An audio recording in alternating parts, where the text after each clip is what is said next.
Heart failure के patient जब भी एक्सरसाइज करते हैं तो उनको कुछ विशेष सावधानियां रखने की ज़रूरत है। आज इस टॉपिक में हम डिस्कशन को आगे बढ़ाएंगे। इसके टॉपिक के फर्स्ट पार्ट में हमने ऑलरेडी डिस्कस किया था कि क्या क्या प्रिकॉशंस हार्ट फेलियर के पेशेंट्स को रखना चाहिए जब कभी भी वो एक्सरसाइज कर रहे हैं या स्टेमिना बढ़ाने के लिए कुछ भी प्रयास कर रहे हैं। आज उसी टॉपिक में कुछ और पॉइंट्स पर हम बात करेंगे जो एक्सरसाइज के दौरान विशेष ध्यान रखेंगे तो अच्छा रहेगा, सेफ रहेगा हार्ट फेलियर के पेशेंट्स के लिए। टॉपिक पर जाने से पहले जो लोग हमारे चैनल पर नए हैं उन्हें रिक्वेस्ट करूँगा कि चैनल को सब्सक्राइब करें, वीडियोस को लाइक करें, शेयर करें, फॉलो करें, कमेंट करें, पूरा देखें। हार्ट फेलियर के पेशेंट्स को बॉडी के अगर कोई सॉफ्ट सिग्नल्स मिल रहे हैं तो उस पर विशेष ध्यान देना चाहिए। इसे लिसन टू द बॉडी बोलते हैं। मतलब अगर आपकी बॉडी में कुछ भी प्रॉब्लम हो रही है, धड़कन बढ़ रही है, पैल्पिटेशन हो रहे हैं या छाती में दर्द हो रहा है, घबराहट हो रही है, बेचैनी हो रही है, कुछ भी अनयूजुअल अगर हो रहा है तो ये बॉडी का एक सॉफ्ट सिग्नल आपको हो सकता है कि कुछ गड़बड़ होने वाली है और ऐसे मामले में आपको विशेष सावधानी देने की जरूरत है। यदि ऐसे मामले में आप ओवर एक्सर्शन करने की कोशिश करते हैं कि नहीं कोई बात नहीं, छाती में दर्द हो रहा है, क्या दिक्कत है, चक्कर आ रहे हैं, कोई बात नहीं, धड़कन बढ़ रही है, कोई बात नहीं, तो वैसे में कभी कभार कंडीशन बिगड़ सकती है और आपको नुकसान हो सकता है। तो इसलिए जो भी आपकी बॉडी आपको बोलने की कोशिश कर रही है, अगर कुछ प्रॉब्लम अनयूजुअल दिख रही है तो उस समय एक्सरसाइज को रोक के उसी को समझने का प्रयास करें और यदि सेफ लगता है तो एक्सरसाइज को कंटिन्यू करिए, नहीं तो नहीं। इसके अलावा आपको कंसिस्टेंट रहने की जरूरत है। जो भी एक्सरसाइज आप कर रहे हैं उसमें रेगुलर बेसिस पे उस एक्सरसाइज को करिए। अगर आप हफ्ते में 2 दिन एक्सरसाइज कर रहे हो, 5 दिन एक्सरसाइज नहीं कर रहे हो, कुछ भी रैंडम शेड्यूल्स कर रहे हो तो उसमें आपको फायदा नहीं मिलेगा। मसल्स में इंजुरी और सूजन होने का चांस उल्टा बढ़ जाएगा। इसलिए जब कभी भी आप एक्सरसाइज कर रहे हैं तो डेली बेसिस पे एक्सरसाइज कीजिए और स्टैमिना बढ़ाने का प्रयास करिए। आपकी मसल्स की ताकत और ओवरऑल स्टैमिना बढ़ने में भी यह तभी फायदा मिलेगा जब आप डेली एक्सरसाइज करोगे। रैंडमली कुछ भी हिसाब से आप हफ्ते में 2-4 दिन 5 दिन एक्सरसाइज करोगे, किसी दिन बहुत ज़्यादा कर लिया, किसी दिन बहुत कम कर लिया, इस तरह की चीज़ें किसी भी व्यक्ति के लिए अच्छी नहीं है और हार्ट पेशेंट्स के लिए उल्टा ज़्यादा नुकसानदायक है। इसके अलावा आप स्ट्रेंथ ट्रेनिंग भी कर सकते हो क्योंकि ज़्यादातर लोगों को लगता है कि हार्ट फेलियर के पेशेंट्स में सिर्फ एरोबिक एक्सरसाइज करना चाहिए, यानी वॉकिंग, रनिंग, स्विमिंग, डांसिंग, यही करो, लेकिन मसल बिल्डिंग मत करो क्योंकि ये नुकसानदायक है। कुछ हद तक ये सही है लेकिन ज़्यादातर ये बात गलत है क्योंकि आप मसल बिल्डिंग कर सकते हो बस थोड़ा सावधानी पूर्वक करना चाहिए। ये मान के चलिए कि आपका फोकस 80% एरोबिक एक्सरसाइज पे होना चाहिए और 20% आपका फोकस स्ट्रेंथ ट्रेनिंग पर होना चाहिए। मसल बिल्डिंग आप करिए लेकिन ओवरऑल आपका पर्पस ये नहीं होना चाहिए कि मेरे को बॉडी बिल्डर बनना है। बनना चाहे तो बन भी सकते हैं लेकिन धीरे धीरे करके अपनी मसल्स की कैपेसिटी बढ़ाइए, अपनी स्टैमिना बढ़ाइए, मसल्स की ताकत बढ़ाएं तो आप इसको कर सकते हैं। प्रॉपर टेक्निक और सही तरह से करेंगे तो वेट लिफ्टिंग आप कर सकते हो।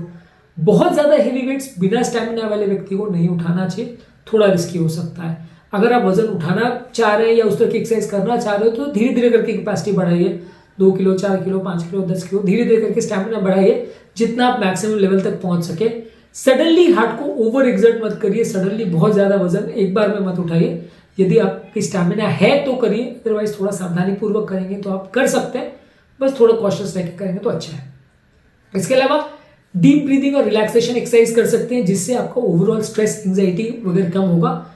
यूजली हम एक्सरसाइज तो कर लेते हैं लेकिन मेंटल स्ट्रेस पर फोकस नहीं करते। फिजिकल स्ट्रेस के साथ मेंटल स्ट्रेस पर भी फोकस करना जरूरी है।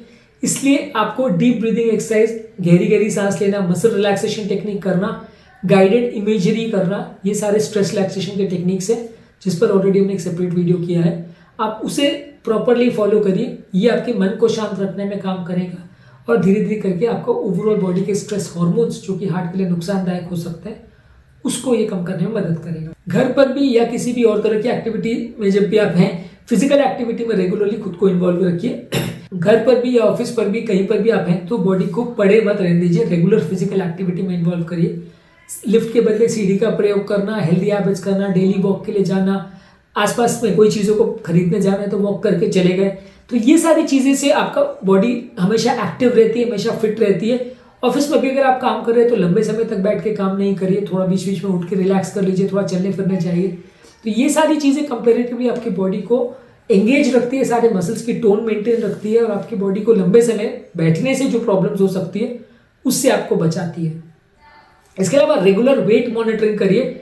यदि आप एक्सरसाइज कर रहे हो और आपका वजन फिर भी बढ़ रहा है तो वेट पर भी फोकस करिए। वजन बहुत ज़्यादा कम हो रहा है तो उस पर भी फोकस करिए क्योंकि दोनों सिचुएशन पेशेंट्स के लिए नुकसानदायक हो सकती है।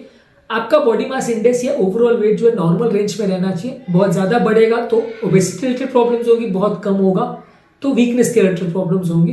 तो इसलिए आपका बॉडी वेट को रेगुलर मॉनिटर करिए और अगर कोई कारण से वो बढ़ रहा है, बिगड़ रहा है जिसका आपको कारण समझ नहीं आ रहा है, तो पानी तो नहीं भर रहा, इस पर भी विशेष फोकस करना पड़ेगा, क्योंकि हार्ट फेलियर पेशेंट में कई बार हाथ पाँव में सूजन की वजह से भी सडनली वेट बढ़ने लगता है बिना कारण के। तो उस पर भी ध्यान दीजिए, और उसको भी अगर कुछ प्रॉब्लम लग रही है तो डॉक्टर को डिस्कस करिए। इसके अलावा जो भी आपके सिम्टम्स है उस पर भी ध्यान दीजिए कि अगर सांस फूलना बढ़ रहा है या आपकी प्रॉब्लम्स कुछ बढ़ रही है, आपकी एक्सरसाइज की कैपेसिटी अगर कम हो रही है, तो आपके डॉक्टर के साथ डिस्कस करना जरूरी है। यदि आपको कोई सिम्टम्स नहीं हो, कोई प्रॉब्लम नहीं है, तो आप एक्सरसाइज कर सकते हैं। पर यदि कुछ नया आप नोटिस कर रहे हो जो कि पहले नहीं था, या पहले के कंपैरिजन में आपकी सिचुएशन में कुछ सिग्निफिकेंट चेंज आपको दिख रहा है, तो डेफिनेटली उसको डॉक्टर के साथ डिस्कस करना आवश्यक है, क्योंकि ये कभी कभार डेंजरस भी हो सकता है। हमेशा पॉजिटिव रहिए, अच्छा सोचिए, अच्छे लोगों के बारे में विचार रखिए, पॉजिटिव थिंकिंग रखिए, फ्यूचर के बारे में भी अच्छा सोचिए, सब ठीक हो जाएगा, इस तरह से अपने आप को समझाने का प्रयास करिए। ये लॉन्ग टर्म एक पॉजिटिविटी डेवलप करती है, जो ओवरऑल आपके लिए अच्छा है, माइंड के लिए भी अच्छा है, हार्ट के लिए भी अच्छा है। जो लोग बहुत ज़्यादा नेगेटिव सोचते हैं, बुरा सोचते हैं, उनका कंपेरेटिवली थोड़ा कंडीशन जल्दी बिगड़ती है, क्योंकि वो लोग की बॉडी में एक तरह से नेगेटिव एनर्जी क्रिएट हो जाती है, और हर चीज़ों में वो थोड़ा सा बुरा फील करना या डिप्रेस फील करना कोशिश करते हैं।